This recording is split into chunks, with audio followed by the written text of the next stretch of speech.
Esta é a 10ª temporada do Desafio Profissão, um programa da equipe de orientação profissional do curso de Psicologia da PUC de São Paulo, do NASCE Orientação Vocacional em parceria com a TV PUC.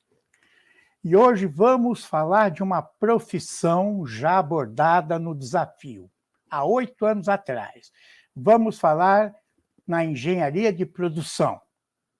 E estão aqui para isso o Flávio José Maciel, que é graduado em Engenharia Elétrica e técnico em Telecomunicações pela Escola Técnica Federal de São Paulo, hoje Instituto Federal de Educação, IFISP.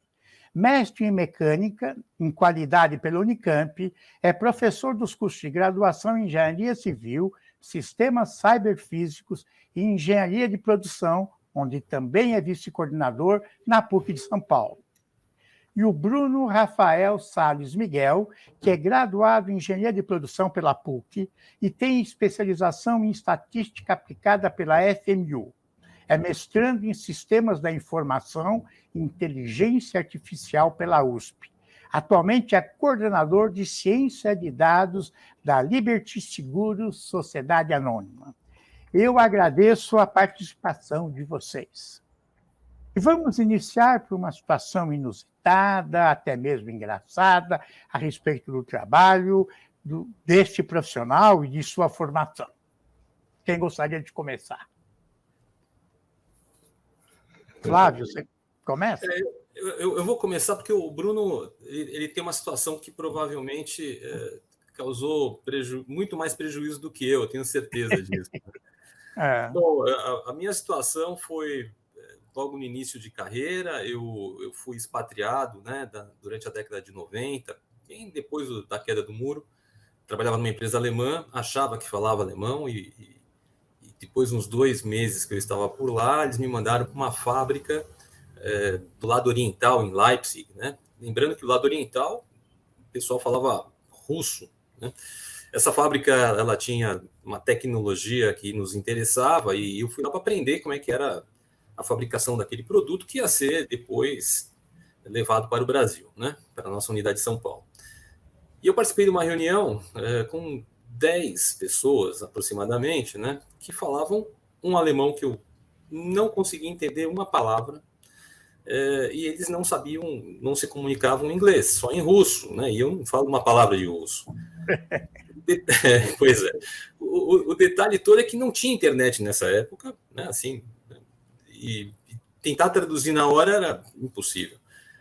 E eu tinha a missão de pegar aquelas informações importantes, né? Durante os 2 dias que eu ia ficar por lá e depois mandar para o Brasil fazendo relatório, enfim.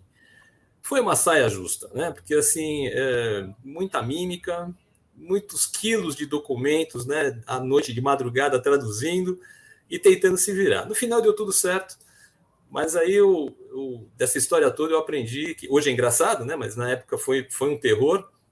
Eu aprendi que a gente precisa desenvolver mais, né? Algumas competências dos soft skills, né? E principalmente entender a cultura, o cenário que você vai encontrar nesse mundo globalizado, né?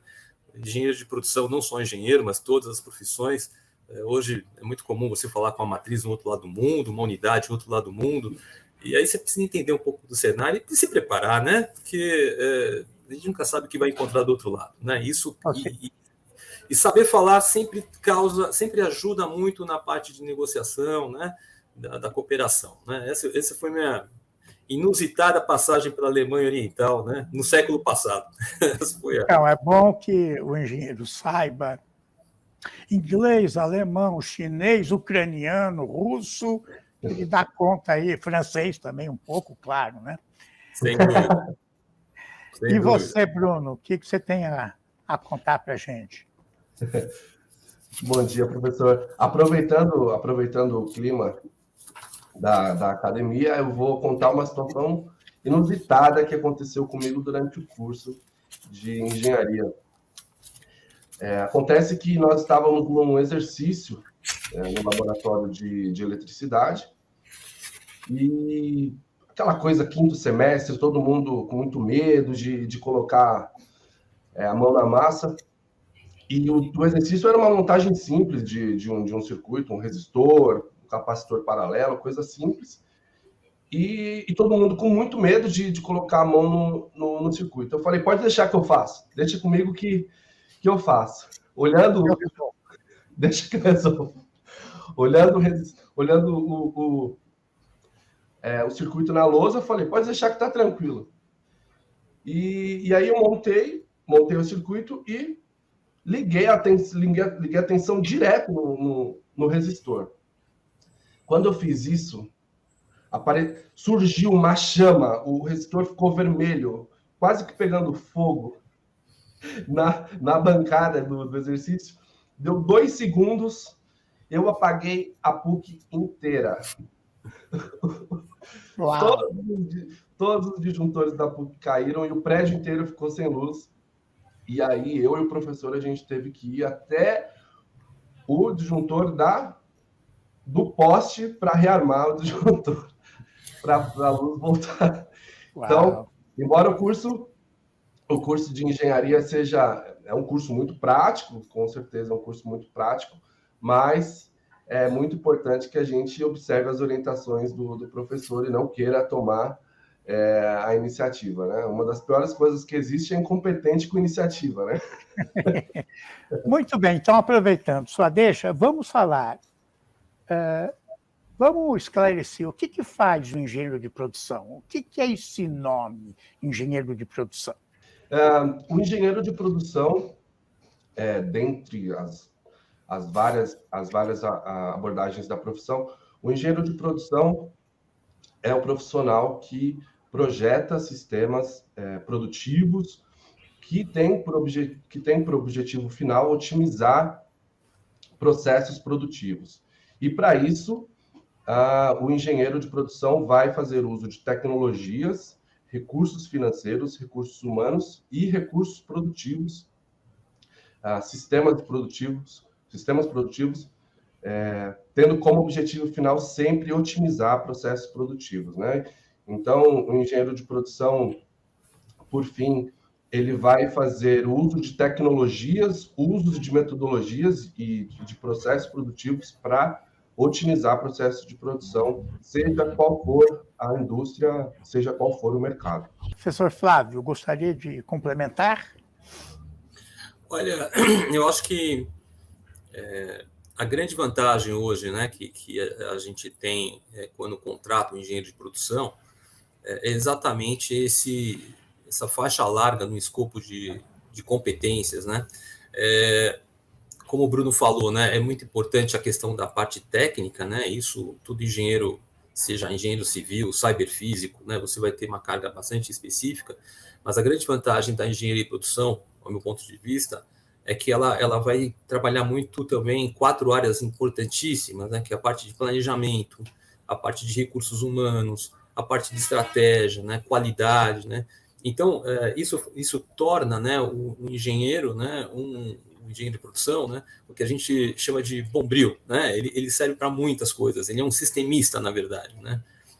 Isso te dá uma empregabilidade também muito interessante, não só na indústria, né, mas também em outros segmentos, como a parte de serviços, né? Serviços, a gente está falando de serviços financeiros, né, bancos, instituições financeiras, varejo, hospitais, agronegócio, né? Hoje a gente tem uma infinidade de oportunidades, né? E essa parte mais nobre, né, que é na definição dos processos, dos recursos necessários, né? Hoje, né, e aproveitando aí olhando o que aconteceu, né, nos últimos 10 anos, né, a gente tem o advento da indústria 4.0, né? Isso significa a digitalização de todos os processos, não só processos de fabricação, processos administrativos, né? A maneira como a gente faz as coisas, a maneira como a gente pensa produto, a maneira como a gente pensa uma instalação, uma experiência do cliente, né? Então, hoje a gente tem tecnologia disponível, né, e viável, né, economicamente viável, né, para poder implementar essa digitalização em tudo, né? E o engenheiro de produção, ele sai daquele ambiente simplesmente de chão de fábrica, né, que a gente imagina, né, de um processo em real estate, né? Para alguma coisa que é trabalhar com o que é mais importante hoje, o que é mais valioso, que são dados, né? Transformar dados em informação para tomar decisão. Né? Essa é a grande oportunidade, né, para quem faz engenharia e produção, né? Eu sou orientador profissional e oriento jovens na escolha de profissão, e ainda hoje continua essa questão. Eu faço administração de empresas ou engenharia de produção? O que vocês iriam falar a respeito desta dúvida? Uau, essa eu gostaria de responder. Bem, são muitas as diferenças entre a administração e a engenharia de produção. O curso de engenharia de produção, primeiro que ele tem uma carga bastante pesada de cálculo, de ciências da natureza no geral, assim como física, química, cálculo 1, 2, 3, enfim, engenharia, estatística. O curso de engenharia de produção tem muita estatística, que, aliás, foi uma das disciplinas, uma das grandes áreas que eu mais me interessei no curso de graduação. E o curso de administração, ele não vai ter essa carga tão exigida para ciências da natureza, para cálculo e disciplinas que estão voltadas para a matemática em si, para o cálculo, né? Flávio, gostaria de... Eu concordo com o Bruno, sem dúvida nenhuma, né? E eu falo pela minha experiência própria, né? Quer dizer, eu fiz um curso purista ainda, né? Com um programa, né, de ensino, né, de curso totalmente voltado para a parte técnica, enfim. Já tinha feito um colegial técnico, quer dizer, né? Mas a técnica, à medida que você também progride na carreira, você vai galgando cargos de gestão, de coordenação, né, com uma maior responsabilidade, demanda outras competências, né? E aí, essa complementação, né, né, minha experiência pessoal foi fazendo uma pós-graduação em administração da produção na USP, né? Mas hoje, no nosso curso da PUC, por exemplo, nós temos toda a parte técnica importante para essa indústria 4.0, então a gente está falando de muita informação em relação à tratativa de dados, né, integração de sistemas cyberfísicos, os processos produtivos, e acrescentando a isso, a gente tem aquilo que é necessário para desenvolver as competências de soft skills, né, que é saber gerenciar equipes, liderança, pensamento sistêmico, gestão de pessoas, né, mediação de conflitos. Tudo isso nós conseguimos praticar e dar essa habilidade para o profissional engenheiro de produção se destacar em relação ao administrador. O administrador, ele tem essas competências, mas a parte técnica, normalmente, né, ele pode até buscar essa especialização. Eu conheço bastante gente que naturalmente tem também essas habilidades, né? O cara gosta de um determinado assunto, automóvel, sei lá, hospital, enfim. Mas o engenheiro de produção, ele é esse full range, né? Ele é um cara interessado em processo, em como fazer, né? Acho que essa é um pouco da diferença, né? E a diferença com as outras engenharias? Você tem elétrica, civil, computação, mecânica, metal... Nossa, tem 20 e tantas especialidades, né? Ela se destaca de uma forma diferenciada, né? Quer dizer, você fez engenharia elétrica, né? Exatamente. Então, eu acho que essa diferença, por exemplo, nos currículos da PUC, nós estamos fazendo com que ela seja minimizada. Então, os 2 primeiros anos da engenharia civil, cyberfísico ou de produção, eles são conjuntos, né? O currículo é comum. E você trabalha muitas disciplinas juntos. As turmas têm o mesmo tipo de desafio, né? A gente trabalha com a metodologia do CDIO, do MIT, né? Que é você desenvolver, parte de conceito, desenvolvimento de um problema, de um produto, né? De um projeto, implementar e operar, significa botar a mão na massa, né? E isso, normalmente, quando você faz os cursos regulares, né? Com currículos tradicionais, vamos dizer assim, como eu fiz, você vai se especializando muito numa característica natural daquela formação. Então, o mecânico vai trabalhar muito com a parte de materiais, processos relacionados à transformação mecânica, né? Eletricidade, por exemplo, tem um foco muito mais na parte de eletricidade, transmissão de energia, comunicação, enfim, né? Já o engenheiro de produção, ele é um sistemista, né? Então, isso te dá muita vantagem. Porque hoje em dia, se a gente pensar bem, né, todo conteúdo cognitivo você pode conquistar na internet, né? Assim, você pode buscar, né? Agora, você conseguir trazer resultados e saber onde pesquisar, onde buscar essa informação, eu acho que isso, com o engenheiro de produção, você consegue ter uma certa vantagem, né? E não é à toa que os bancos já descobriram isso com os nossos alunos, né? Quer dizer, 60%, 70% dos nossos formandos da PUC, engenharia de produção, trabalham na área de serviços, professor. Então, assim, quem pensa que engenharia de produção é para chão de fábrica, eu acho que ainda não se atentou dessas oportunidades, viu? Então, falando agora com o Bruno, você trabalha na área de dados, né? Você poderia ter feito também a engenharia de computação ou ciência da computação, né? Como é que você vê isso relacionado à engenharia de produção? Legal. Exatamente no final do curso, eu me formei em 2018, mais ou menos, a gente tinha uma discussão muito, muito fervorosa sobre a indústria 4.0, né? A indústria 4.0, basicamente, estamos falando de blockchain, de big data. Você vai ter que traduzir isso para a gente, porque nós somos leiguíssimos. Big Data, a gente tem como conceito de Big Data a transação de um grande volume de dados, uma variação de dados muito rápida no tempo, variabilidade muito grande dos dados.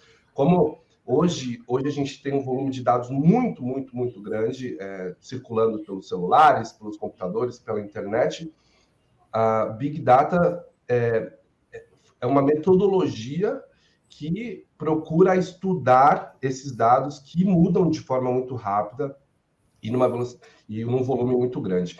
E no final do curso, a gente tinha essa discussão sobre indústria 4.0, e eu já tinha um desejo muito grande em trabalhar com dados, e a professora Maria Inês, da disciplina de estatística, despertou isso em mim. Eu acabei virando monitor de estatística avançada do professor Mamerto, né? E então, a engenharia de produção, no final das contas, hoje na seguradora, eu faço a coordenação de uma equipe multidisciplinar de cientistas de dados. A grande vantagem em relação à engenharia da computação é essa visão holística que a gente está discutindo aqui. O engenheiro de produção, ele é treinado e desenvolvido para olhar as companhias sobre um aspecto muito global dos processos produtivos. Então, eu trabalho com equipes de tecnologia, equipes de logística, recursos humanos, matemáticos, cientistas da computação, sistemas da informação, porque a grande vantagem da engenharia de produção é olhar o processo produtivo como um todo, enquanto a engenharia da computação ela vai se restringir a uma etapa do processo, né?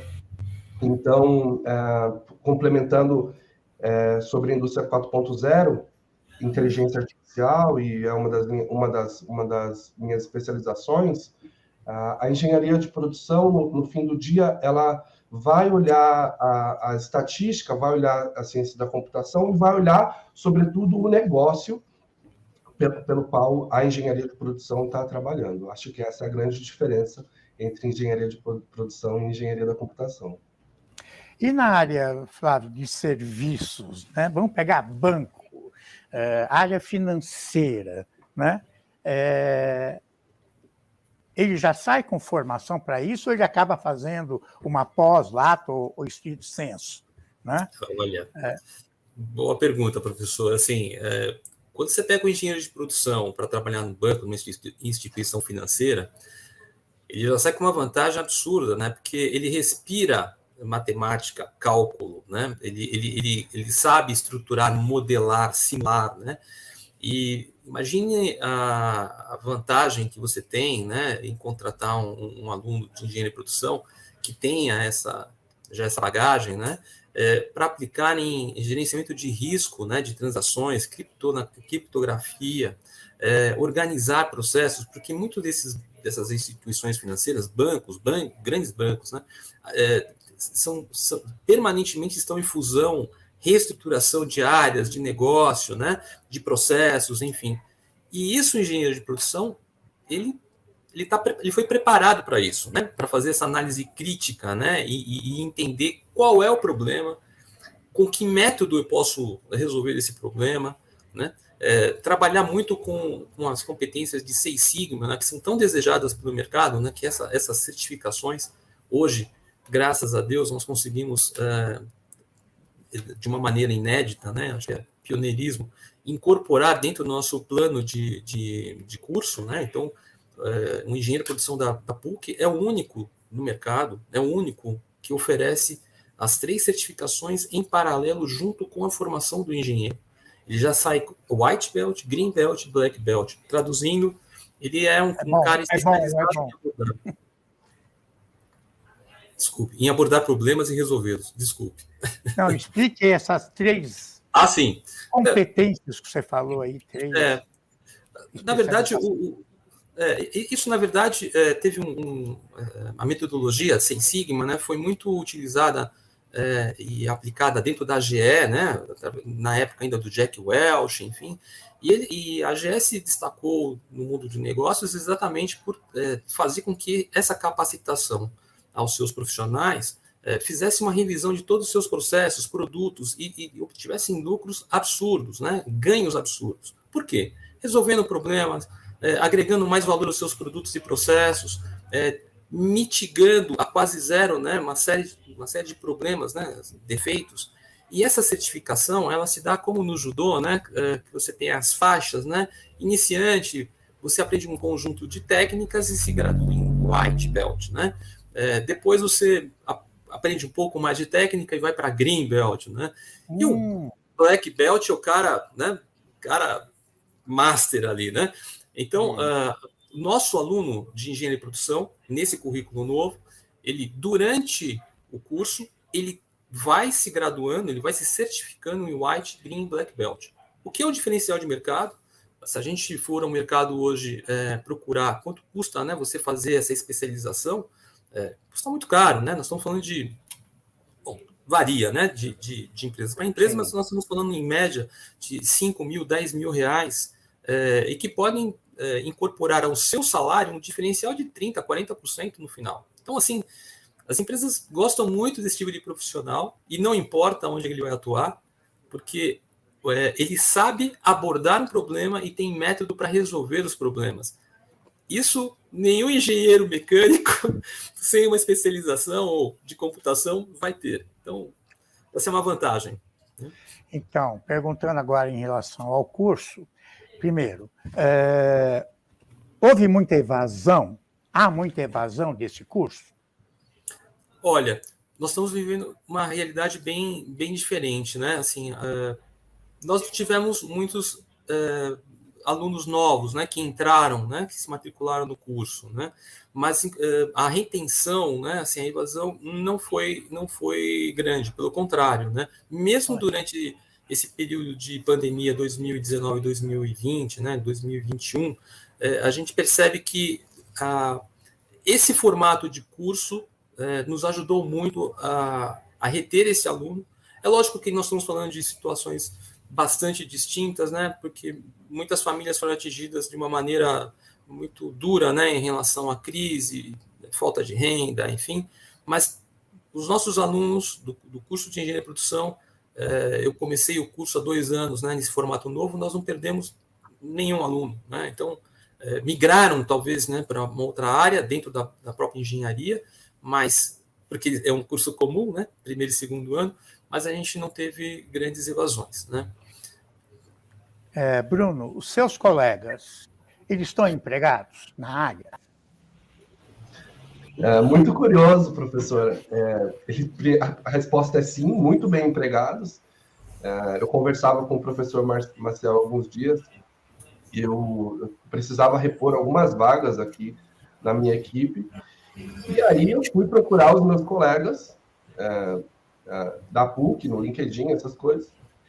E, assim, todos muito, muito bem empregados, líderes, gestores, consultores, analistas sêniores.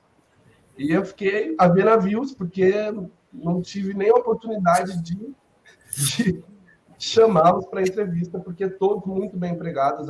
É impressionante a empregabilidade dos alunos da PUC. É impressionante. Eu não conheço ninguém, nenhum ex-colega, que hoje não seja gestor ou analista sênior dos mais diversos. Você tem colegas gerindo engenharia de processos em farmacêuticas, você tem consultores de dados em bancos, colegas trabalhando com supply chain, aqui é uma das disciplinas de logística. Enfim, eu não conheço ninguém que não esteja muito bem empregado. Não empregado, mas muito bem empregado numa cadeira de grandes companhias hoje. Eu sei que temos um final do programa, mas nós gravamos um programa há 8 anos atrás.